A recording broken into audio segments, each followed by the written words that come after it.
Today, we bring you a horrific news the mainstream media is silent on. On February 13th, 2025, in Kasanga, Democratic Republic of Congo, 70 Christians met a brutal end at the hands of suspected militants from the Allied Democratic Forces, a group linked to ISIS. At around 4 a.m., these militants captured 20 Christians from their homes in Maiba. Later, as the community gathered to discuss the captives' release, the militants surrounded the village and captured 50 more. All 70 were taken to the church and mercilessly killed. Just imagine the terror of those poor souls, dragged from their homes, their families left to grieve. It breaks my heart. Families couldn't even bury their dead for days due to the insecurity. The aftermath saw a mass exodus of Christians fleeing the area, leaving behind closed churches, schools and health centres.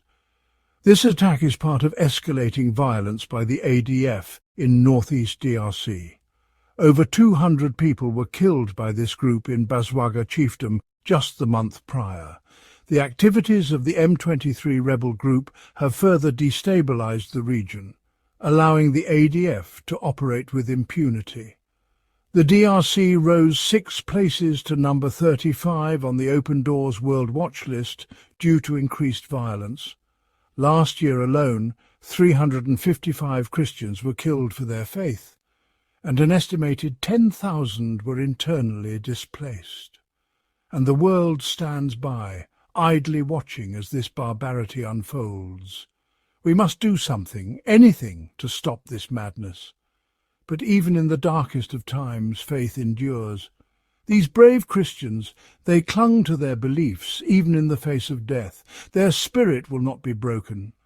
Open Doors is calling for international pressure on governments and organisations to prioritise civilian protection in eastern DRC, hold perpetrators accountable and address the violence. They are urging prayer for the victims, the affected communities, and an end to the violence.